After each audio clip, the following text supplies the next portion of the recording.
Hello guys. তো আজকে আমি যাচ্ছিলাম আমার মামাদের বাড়িতে। তো তার জন্য আমরা বেরিয়েও পড়েছিলাম সকাল সকাল। সকাল সকাল না, ঠিক 9টার সময় আমরা বেরিয়েছিলাম। আমার ভাই যাচ্ছিল না, বাট আমি, মা আর আমার মেয়ে যাচ্ছিলাম, তিনজনে। আর সকালবেলাতেই যে এই যে রোদটা উঠেছে এত বাজেভাবে, জানি না কেন এত রোদ উঠছে, এত রোদ উঠছে, কোথাও যাওয়ার মনটাই চলে যাচ্ছে। তো যাই হোক, আমরা বেরিয়ে পড়েছিলাম। আর এখানে দেখতেই পাচ্ছ শামপুর বাজার এটা। আর বাজারে ভিড়টাও সেরকম, মানে এত সকালে কে বাজার করতে যায়, তো ভীষণ ভিড় এখানে। তো আমরা এখন চলে এসেছি প্রায় পাটার কাছাকাছি। তো এখানে দেখতেই পাচ্ছ।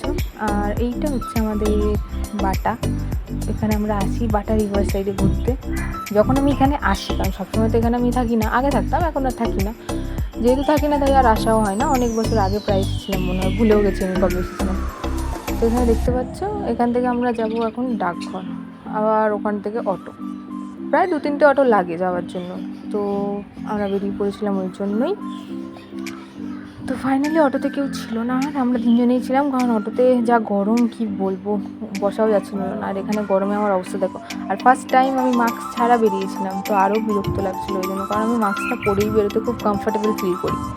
তো যাই হোক, আমরা ডাকঘরে এসে গেছিলাম, গিয়ে আমরা এখানে দাঁড়িয়েছিলাম, কারণ তো চৌরাস্তা ধরার জন্য অটো ধরতে হবে। তো অটো তখন ছিল না।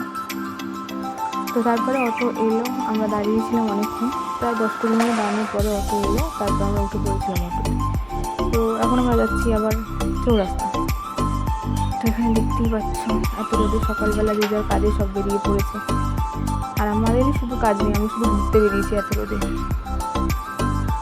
ঠিক ঘুরতে না, অনেকদিন আসা হয়নি তাই এসেছি, কারণ আমি আবার বাড়ি চলে যাবো কদিনের মধ্যেই। তো এখানে আমার মা মেয়ে তো বিরক্ত হয়ে যাচ্ছিলো, কারণ আমার মা মিষ্টি দোকানে গিয়ে মিষ্টি না নিয়ে এসে টাকা নিয়ে চলে এসেছে রিটার্ন, মিষ্টিটা আনেনি। আবার যা হলো মিষ্টি দোকানে, ওখান থেকে আমার মিষ্টিটা নিয়ে মা আসলো। তো ওখানে জাম ছিল, ভিড় ছিল খুব, ওই জন্য আমরা দাঁড়িয়েছিলাম। তো দেখতেই পাচ্ছ, আমরা এখানে উঠে পড়ছি শুক্রের অটোতে। এবারে ফাইনালি আমরা পৌঁছাবো মনে হচ্ছে। এবারে গরমে আমাদের বেহাল অবস্থা, আমাদের আর ভালোই লাগছিলো, মনে হচ্ছিলো কখন পৌঁছাবো কখন পৌঁছাবো। তো পৌঁছে গেছি প্রায়। তো ওখান থেকে নেমে আমরা আবার রিক্সায় উঠেছিলাম।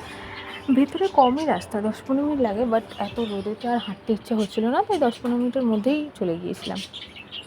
তো এখানে আমার মাও তো দেখতে পাচ্ছ গরমে পাগল হয়ে যাচ্ছে। তো যাই হোক, আমরা ফাইনালি পৌঁছে যাবো আর কিছুক্ষণের মধ্যে। সো বাই গাইস, দেখা হবে নেক্সট ভিডিওতে।